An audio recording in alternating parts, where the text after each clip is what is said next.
किसी किसी के घर में, किसी किसी शिव मंदिर में,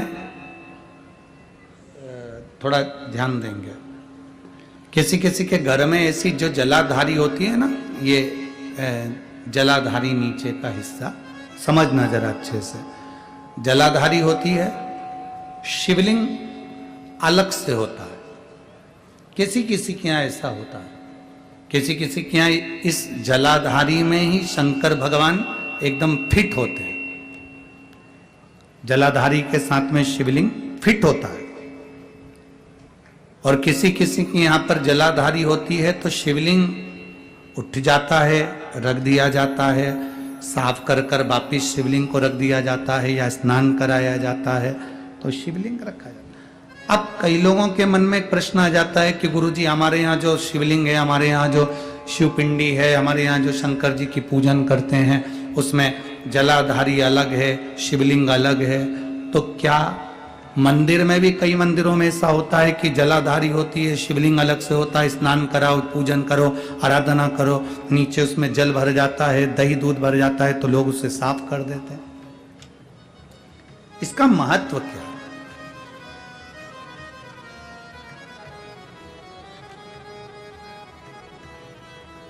पहले तो अच्छे से समझ लो उसको।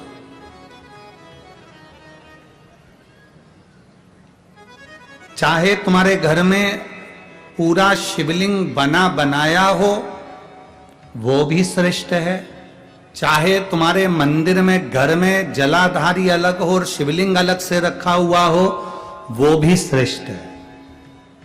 बस अंतर एक है, केवल एक अंतर उसमें भारी है। कौन सा अंतर भारी है?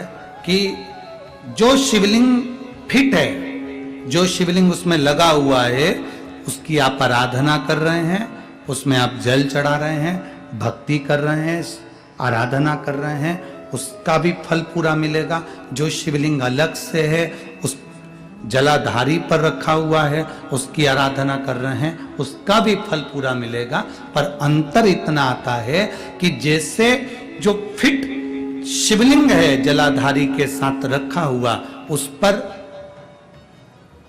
एक बेलपत्र चढ़ाई हुई, एक बेलपत्र चढ़ाई हुई हजारों फल देने वाली होती है।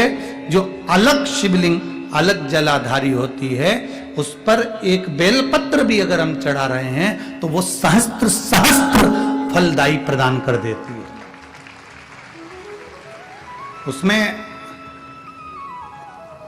कई लोगों के मन में एक संशय हो जाता है, हमारा नीचे का जो जलाधारी है वो चांदी की है, शिवलिंग नर्मदा के कंकर का। कई बार किसी के मन में आ जाता है कि हमारे यहाँ जलाधारी अलग है पीतल की, शिवलिंग हमारे यहाँ कांच का है, स्फटिक का है, पारद का है या पाषाण का है, तो क्या फल देगा कि नहीं देगा? क्यों नहीं देगा?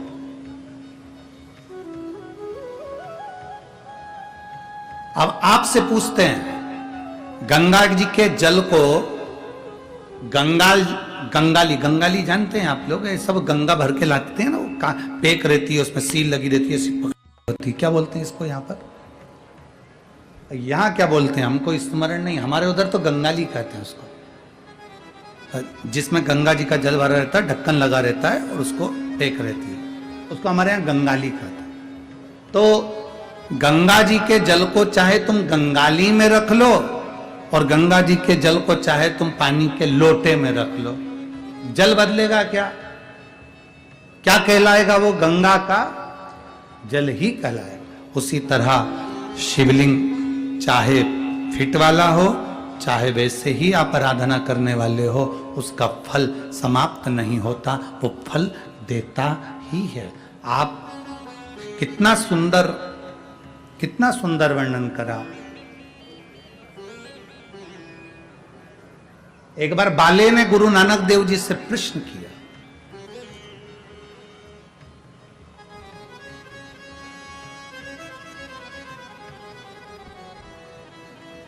बड़ा विचित्र सेवक था ये बाले, भगवान गुरु नानक देव जी का बड़ा विचित्र। उसने एक प्रश्न किया, गुरु नानक देव जी से प्रश्न किया कि गुरुवर, आपसे एक प्रश्न है, क्या मेरा रोज गुरुद्वारे जाना जरूरी है? क्या मेरा रोज मंदिर जाना जरूरी है? क्या मेरा रोज परमात्मा की चौखट पर जाना जरूरी है? गुरु नानक देव जी ने कहा, बाले, अपने घर में बैठकर भी अगर तू जिस ज्योतिर्लिंग का स्मरण करता है या गुरुद्वारे का स्मरण करता है या गुरु का स्मरण करता है, तू वहां तक नहीं भी पहुंचा, तेरा दिल भी अगर वहां तक पहुंच गया तो समझ लेना कि तू गुरुद्वारे तक, तू मंदिर तक पहुंच गया। हमारा मन, हमारा दिल, हमारा हृदय, हमारा चित्त अगर वहां तक पहुंच रहा है तो समझ लो कि हम वहां तक पहुंच गए। आप में से कई लोग ऐसे बैठे हैं जो कथा में तो आ जाते हैं पर दिल ही नहीं लग पाता भगवान की कथा। बोलो सही है कि गलत है? कई लोग ऐसे होंगे जिनका मन भी कथा में नहीं लग पाता। कथा में बैठे हैं, तैयार होकर आए, पानी की बोतल भी लाए, खाने पीने का सामान भी लाए, चली थी तो 2 रुमाल भी लेके चली है, रुमाल में सुपारी भी बांध के लाई है। ऐसे ही नहीं आई है।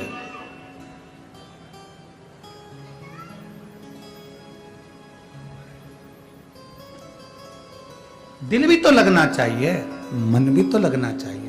जहां मन परमात्मा से लग जाता है फिर परमात्मा हमसे दूर नहीं रहता, हम परमात्मा के करीब में पहुंच जाते हैं और परमात्मा हमारे करीब में आ जाता है। हमारा मन परमात्मा से। एक पत्र है, देखिए,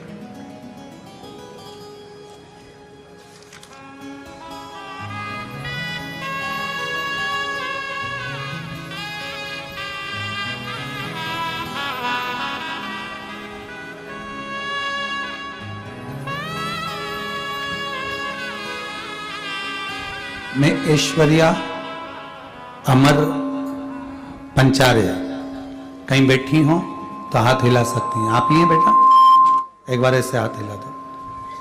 मैं ऐश्वर्या अमर पचारे,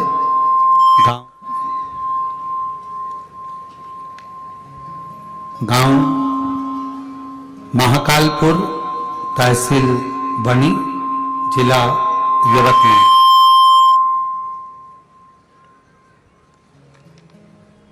गांव महाकालपुर, तहसील वणी, जिला यवतमाल।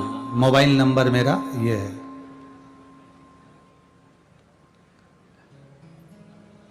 मैं बाबा का क्या गुणगान करूं गुरुदेव?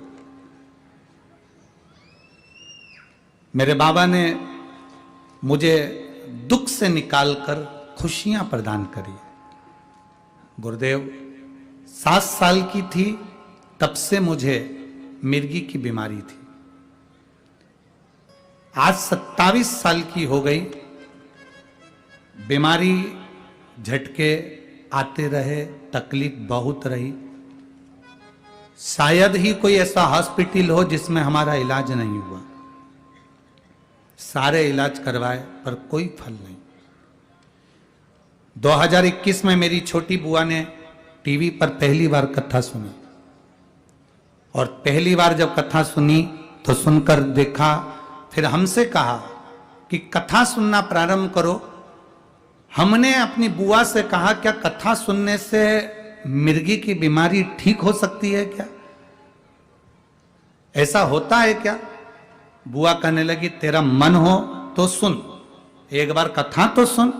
हमने कथा सुनना प्रारंभ किया गुरुदेव। कोई ऐसा हॉस्पिटल नहीं बचा था 27 साल में जिसमें इलाज नहीं करवाया हो इस मिर्गी की बीमारी का।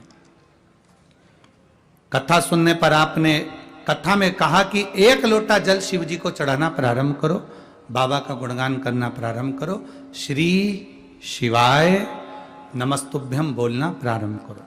हम बाबा का वही मंत्र का जाप करने लगे, शिव जी को जल चढ़ाने लगे। आपकी कथा में इतना मन लग गया कि टीवी खोलते तो आपकी कथा ही देखते। आपने एक कथा में फुलेरा दूज का एक उपाय बता दिया, और फुलेरा दूज में आपने कहा था हरतालिका तीज के दिन, फुलेरा दूज का उपाय बताया जो कि शिवरात्रि के बाद में जो फुलेरा दूज का स्मरण आप करते हैं, सीहोर में जो अनुष्ठान करते हैं रुद्राक्ष उत्सव, उसमें वो फुलेरा दूज पड़ती है। उसी फुलेरा दूज में आपने मिर्गी का एक उपाय बताया। उस मिर्गी का उपाय हमने फुलेरा दूज के दिन करना प्रारंभ करा। साल में एक बार फुलेरा दूज आती है गुरुदेव, और वही उपाय आपने जैसा बताया था वैसा ही हमने करा, और करने के बाद बाबा पे चढ़ा हुआ जल पीना प्रारंभ करा और फुलेरा दूज का वो उपाय करा। आज बाबा को मैं धन्यवाद देने के लिए बैठी हूं। पूरा 1 साल हो गया गुरुदेव, मेरे को कोई झटका नहीं आया और मेरी मिर्गी की बीमारी ठीक हो गई। मैं बाबा को यहाँ धन्यवाद देने के लिए आई हूं। गुरुदेव, शिव शिव है, बाबा बाबा है। गुरुदेव, बाबा से बस यही प्रार्थना है कि जो दिल से पंडाल में बैठकर मांगता है, बाबा उसको दिल से छप्पर फाड़कर देता है। ये बाबा की कृपा है। गुरुदेव, बाबा बाबा है और वो जगत का पिता है। मैं पंडाल में हूं, बाबा को नमन करती हूं। आपसे केवल एक बेलपत्री की चाह करती हूं। आजा, ले जा, आजा आजा, ले जा। एक बेलपत्री की चाह करती हूं, बस बाबा से यही प्रार्थना। शिव तत्व है महाराज, औघड़ी है। श्री शिवाय नमस्तुभ्यं हर हर महादेव। आज के शिव महापुराण और खाली ना जाता कोई दर से तुम्हारे, खाली न जाता कोई दर से तुम्हारे, मैं भी खड़ी हूँ बाह पसारी, अपने हृदय से लगा लो गिरा जा रहा हूँ, उठा लो भोले अपने दर से, अब तो न टारो, गिरी जा रही हूँ, उठा लो। शिव तत्व है, शंभु औघड़ी है, दयालु है, त्रिकालदर्शी है, कैलाशी है, अविनाशी है। सहज नहीं है शंकर, सहज।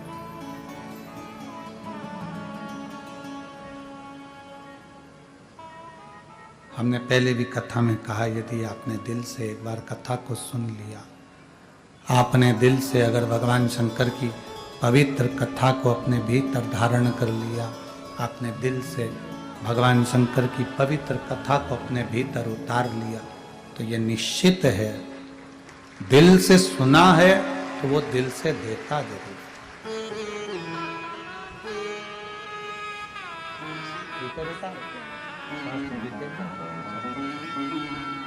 श्री शिवाय। शिव तत्व है महाराज, औघड़ी है शिव, त्रिकालदर्शी।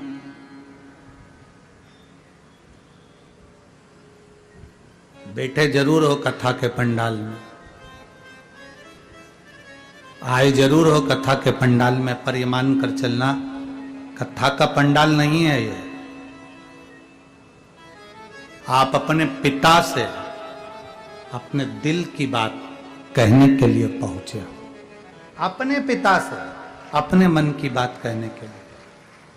ये केवल कथा का पंडाल नहीं, अपने मन की बात कहने का स्थल। अनंग मोहिनी दिवोदास राजा की धर्म पत्नी निकल कर जा रही है और उसने 2 वृद्धों को देखा, कांख रहे, चिल्ला रहे, रो रहे।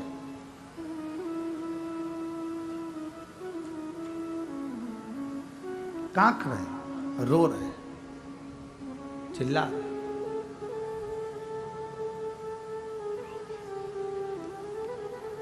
जल लेकर आवाज सुनते ही दिवोदास राजा की धर्मपत्नी अनंग मोहिनी उन बुजुर्ग के पास में पहुंची। उन बुजुर्गों के पास में पहुंचे। बाबा क्या हुआ? आप कांप रहे हो, आवाज लगा रहे हो, चिल्ला रहे हो, हुआ क्या? क्या कष्ट है आपको? क्या तकलीफ है आपको? क्या दुख है आपको? क्या हुआ है?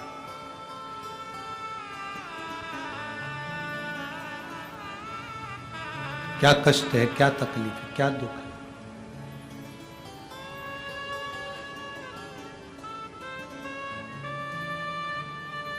हाथ जोड़ रहे हैं दोनों बुजुर्ग, बूढ़े माता पिता जो बैठे थे वहां बुजुर्ग, शरीर में कष्ट हो रहा था, भयंकर स्वरूप था, पूरा शरीर गल सा रहा था, नेत्रों से नीर बह रहा था। जैसे ही गंगा का जल दिवोदास की धर्म पत्नी अनंग मोहिनी लेकर उनके पास में पहुंची और उन्होंने कांकना, चिल्लाना, जो ताड़ शरीर में हो रहा था, जो कष्ट शरीर में हो रहा था, वो चिल्लाना बंद कर दिया, कष्ट बंद कर दिया, आवाज लगाना बंद कर दिया, चिल्लाना बंद। अनंग मोहिनी वहां से चल दी, कुछ नहीं बोली। बाबा से पूछा, उन्होंने जवाब नहीं दिया, चुप हो गए, मौन हो गए, स्तुप्त हो गए, चल दी।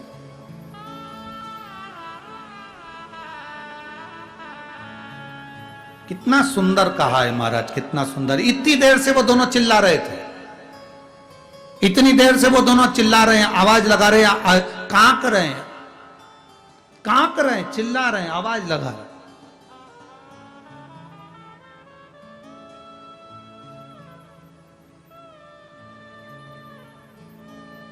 चिल्ला।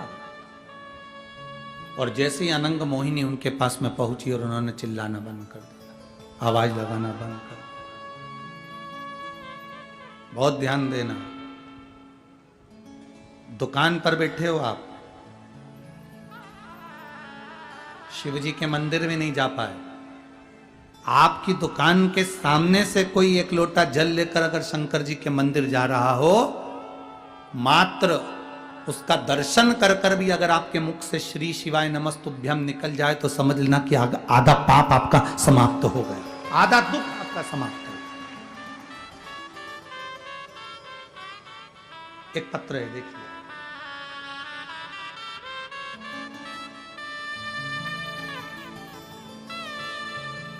हर्षा सुनील यादव, पंडोली चंद्रपुर, मेरा मोबाइल नंबर ये है। कहीं बैठी हैं हर्षा जी? हर्षा सुनील यादव, पंडोली चंद्रपुर, मोबाइल नंबर ये है। कहीं बैठी हैं? हाथ हिलाइए। हाँ ठीक है, दिख गए, ऐसा हाथ हिला दो एक बार। गुरुदेव, मेरी आंख के अंदर एक गठान हो गई थी, सारे दवाखानों का ट्रीटमेंट कराया, नागपुर मुंबई तक इलाज कराया, परंतु वो गठान बढ़ रही थी, कम नहीं हो रही थी। डॉक्टर के हिसाब से उसका ऑपरेशन होना था। गठान को निकालकर, क्योंकि वो गठान फैलती जा रही थी, इसलिए उसका ऑपरेशन होना, उसको निकालकर जांच के लिए भेजना जरूरी था। आपने एक बार कथा में कहा था, जिंदगी में जब तकलीफ आए शिव को जरूर याद करो। गुरुदेव, शिव चतुर्थी की पूर्णिमा की रात को आपने एक 31 बेलपत्री का उपाय बताया था। आप जब उपाय बताते हो तो लोग कहते हैं कि ये टोटके वाला बाबा है, टोटका बताता है, पर गुरुदेव आपका एक एक उपाय आप नहीं बोलते, स्वयं महादेव व्यासपीठ से बोलता है। आपका उपाय नहीं रहता, शिव उपाय बताता है। आपने शिवरात्रि के दिन, रात्रि के पूर्णिमा, शिवरात्रि की चतुर्थी के बाद की जो पूर्णिमा है, रात को 31 बेलपत्री का उपाय करने को बोला था। जो गठान गल जाती है, आंख में गठान है और बड़ी बीमारी के चांस हैं, इसको ऑपरेशन कराओ, ये क्या फालतू का काम कर रहे हो? फिर भी गुरुदेव, मेरा विश्वास शिव पुराण पर था, मैंने आपकी वाणी पर भरोसा करा और वो रात को 12 बजे उपाय करा, 31 बेलपत्री चढ़ाकर लाना, उस बेलपत्री का स्मरण कर एक एक बेलपत्री को 31 दिन तक पाना, वो करा मैंने। बाबा की ऐसी कृपा हुई गुरुदेव, मेरी आंख में जो गठान हो गई थी आज बाबा की कृपा से पूरी गल चुकी है, मैं पूर्ण तरह से स्वस्थ हूं। और बाबा को प्रणाम करने के लिए हम यहां आ गए। अब ठीक है बाबू, हाथ हिला दो एक बार। पूर्ण तरह से ठीक है, आंखें ठीक। श्री शिवाय नमस्तुभ्यम। मैं जायसवाल परिवार को भी धन्यवाद देना चाहती हूं। हमने तो कभी नहीं सोचा था कि हमारे यवतमाल वणी में कथा हो जाएगी, पर उन्होंने करवा दी, उसके लिए मैं उनको धन्यवाद देती हूं। बाबा के चरणों को प्रणाम करती हूं।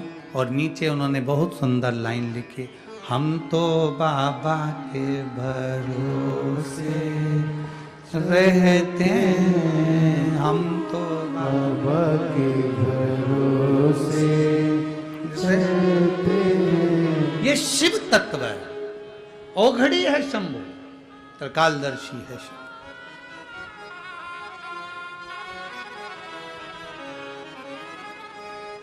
आपने उसको पुकारा, आपने उसको भजा, आपने उसको स्मरण किया, वो तुम्हारे सम्मुख में आकर खड़ा हो गया।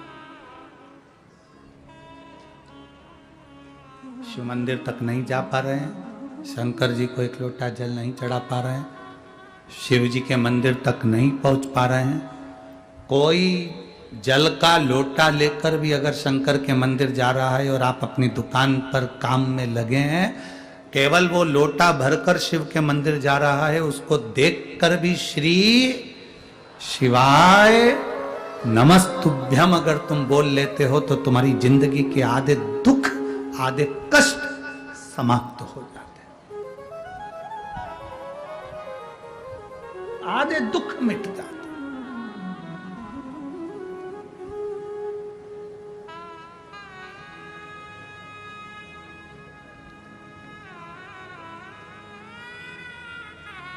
शंकर भगवान के भक्त को देखकर कभी हंसो नहीं, शिव के भक्त को देखकर कभी ताना कसो नहीं। शंकर के भक्त अड़भंग होते हैं, इनको देखकर कभी अपशब्द मत करो, इसका भुगतान भोगना। ये कथा कर रही है अनंग मोहिनी की देव, यहां कथा कह रही है दिवोदास की धर्म पत्नी की। कितना दुख भोगना पड़ता, कितना कष्ट। और बहुत ध्यान दो, तुम्हें मालूम पड़ जाए कि टीवी पर आस्था चैनल पर शिव महापुराण की कथा आपको सुनने को मिल रही है, आप उसको तुरंत निकालो, सुनो, उसका स्मरण थोड़ी सी देर की भी हमारे भीतर जाएगी, वो हमको सुख देगी। आपके यवतमाल जिले में कथा हो रही है, बनी में कथा हो रही है, 100, 500, 150, 300, 50, 60 किलोमीटर की दूरी पर भी आप रहते हो, तो प्रयास करना कि हम भी एक दिन शिव महापुराण की कथा में पहुंचे, हाजिरी लगा। लोग कहते हैं ये शिव महापुराण की कथा है, हम तो हमारी व्यासपीठ से यह वर्णन करते हैं, ये कथा नहीं है, ये तो मेडिकल कैंप लगा है। जिसने इलाज करवा लिया वो इलाज करवा लिया, जो रह गया वो रह गया। कैंप है, आओ बैठो, इस पवित्र रज को अपने शरीर से लगाओ और भगवान शंकर की भक्ति को धारण कर कर फिर जाओ।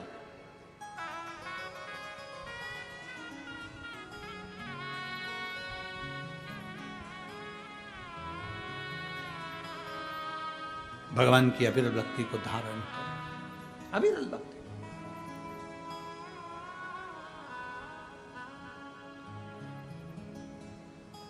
शिव कथा कह रही है, अनंग मोहिनी वापिस आ गई, कांकना बंद हो गया, चिल्लाना बंद हो गया, जो तड़फन थी उन दोनों के शरीर में वो समाप्त। केवल पानी का जो लोटा है, जल का जो पात्र है, वो करीब में गया और दर्शन किया तो उनके दुख आधे से ज्यादा मिट गए, केवल दर्शन।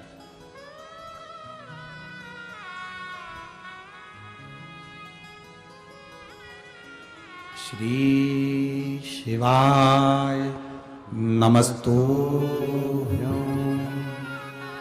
श्री शिवाय नमस्तुभ्यं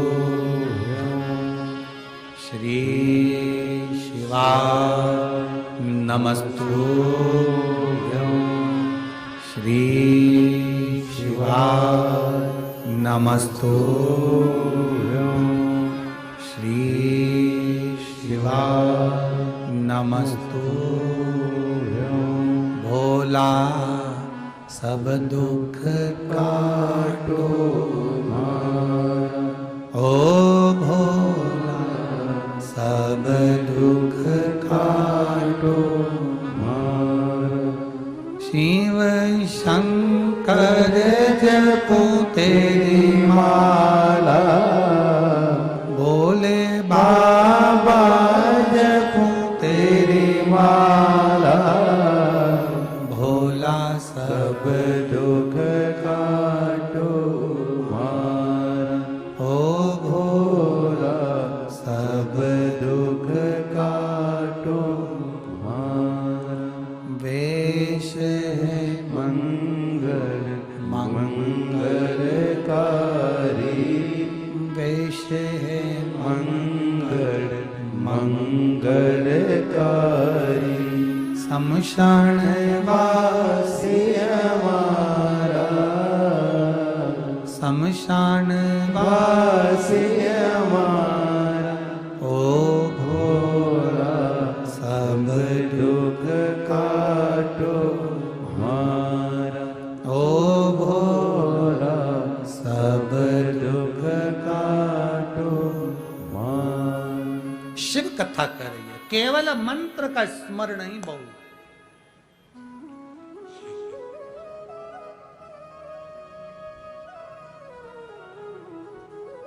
लोग कहते हैं गुरुजी बहुत दुखी हैं, बहुत समस्या, बहुत दुख भारी है। होता है, बहुत दुख भारी है। अभी कथा थी, शायद 40 गांव की कथा का स्मरण करा होगा। उसमें एक पत्र था, उसके पति के ऊपर सफेद कपड़ा तक डाल दिया था और डॉक्टर ने उस बॉडी को दे दिया। देखा था आप लोगों ने? देखा था कि नहीं देखा था? बॉडी को दे दिया गया, ले जाओ, ये मर चुका है। पर विश्वास थोड़ी ना मरा था, विश्वास नहीं मरा, मर चुका है, ले जाओ। एक पत्र यहां भी आया, उस व्यक्ति के 2 फोटो लगाए गए। एक पूर्ण तरह से जब शरीर बेकार हो गया उसका, और एक शरीर ठीक हो गया उसका। मेरा नाम नीता गजानन कन्हेर, प्रेम नगर, नागपुर से हूँ। मेरा मोबाइल नंबर ये है, कहीं बैठी हो तो हाथ हिला सकती हैं। अगर कहीं बैठी हो, आप ही हैं, ऐसे हाथ हिला दो। मेरा नाम नीता गजानन कन्हेर, प्रेम नगर, नागपुर से हूँ। मेरा मोबाइल नंबर ये है। मेरे पति श्रीमान गजानन कन्हेर आए हुए हैं क्या? नहीं आए। गजानन कन्हेर 2022 में उनकी तबीयत बहुत खराब हो गई। नागपुर में लता मंगेशकर हॉस्पिटल में उनको एडमिट करा गया। डॉक्टर ने बोला उनका शरीर का सोडियम पूरा चले गया है और ये ठीक होना मुश्किल है। 2 महीने तक उनको हॉस्पिटल में रखा गया, पर शरीर धीरे धीरे बेकार होता गया। आखिरी में उनको वेंटिलेटर पर डाल दिया गया। वेंटिलेटर पर डालने के बाद में उनका शरीर काम करना बंद कर दिया। गले में से नली डाल दी गई, उसमें से बूंद बूंद पानी देते रहे। शरीर पूरी तरह से बेकार हो चुका था। धीरे धीरे करते करते डॉक्टर ने महीना, 1.5 महीना, 2 महीना निकाला, पर शरीर में कोई आराम नहीं लगा। अब करें तो करें क्या? डॉक्टर ने कहा आप इनको घर ले जाओ। गुरुजी हमने फोटो लगाया है, जैसा हम उनको घर में लेकर आए थे, उनके गले में नली लगी हुई थी। वेंटिलेटर से उनको भेज दिया गया था। एक बॉडी की तरह उनका शरीर था, ना उठ पाते थे, ना हिल पाते थे, ना जान पाते थे, ना देख पाते थे। केवल दवाई देना थी तो गले की नली में से दे दी जाती थी। डॉक्टर के हिसाब से उनका बचना मुश्किल था। हम घर लेकर आ गए, परंतु मन नहीं करा। फिर वापिस हम नागपुर के केयर सेंटर में उनको लेकर गए। केयर सेंटर में फिर उनका इलाज चालू हुआ पर उनको आराम नहीं लगा। हॉस्पिटल की ही नर्स ने कह दिया कि एक काम करो, दवाई तो देती हो ना। फिर वापिस हम नागपुर के केयर सेंटर में उनको लेकर गए। केयर सेंटर में फिर उनका इलाज चालू हुआ पर उनको आराम नहीं लगा। हॉस्पिटल की ही नर्स ने कह दिया कि एक काम करो, दवाई तो देती हो ना, शंकर जी को लोटा भर के जल चढ़ाओ और श्री शिवाय नमस्तुभ्यम का जाप कर कर वो जल इनकी नली में 2-2 बूंद देना प्रारंभ करो। कुंदकेश्वर का नाम लो। सिस्टर के कहने पर हम पहली बार शंकर जी के मंदिर में जल चढ़ाकर जल लाए और वो दवाई के साथ उनको नली से देना प्रारंभ करा और 20 दिन के बाद उन्होंने आंखें खोली और बाबा की कृपा से उनके शरीर ने काम करना प्रारंभ करा। गुरुदेव, बाबा बाबा है। मैं 2 फोटो लगा रही हूं, एक फोटो में मेरे पति की दशा और दूसरे फोटो में मेरे पति ठीक हुए, उसका फोटो लगा रही हूं। अब ठीक है बाबू, दोनों हाथ हिला दो एक बार। श्री शिवाय नमस्तुभ्यं। शिव तत्व शंभु शंकर ओघड़ी शिव है बेटी, वो ओघड़दानी है, त्रिकालदर्शी। सारी समस्या का हल बेटी है। शिव कृपा इसी को कहते। आप आए हो शिव महापुराण की कथा को सुनने के लिए। ना जाने कौन से भाग्य होंगे ये बनी वालों के जो ये कथा यहां पहुंच गई। अब किस्मत आपकी है कि आप कथा के पंडाल तक पहुंचते हो, नहीं पहुंचते। ये आपका भाग्य, आपकी किस्मत।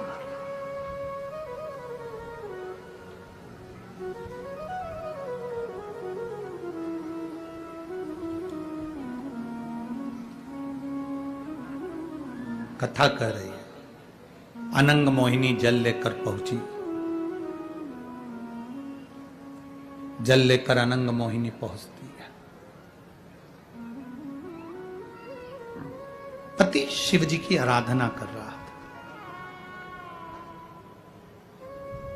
शंभो शरणे मांगू घड़ी रे घड़ी, दुख काटो दया करी दर्शन आपो। अति सेवा कर रहा था, शिव जी की जल समर्पित कर रहा था। पत्नी अनंग मोहिनी जल लेकर पहुंच गई। पति ने पूछा, जल लाने में बड़ी देरी हो? श्री शिवाय नमस्तुभ्यम हर हर अनंग महादेव। मोहिनी, ये जल लाने में बड़ी देरी हो गई आपको? अनंग मोहिनी ने कहा कि मैं जल लेकर आ रही थी तो बुजुर्ग कांक रहे थे, चिल्ला रहे थे, उनके पास पहुंची तो उन्होंने आवाज लगाना बंद कर दिया, वहीं से जल ला रही हूं। आज है। अच्छा,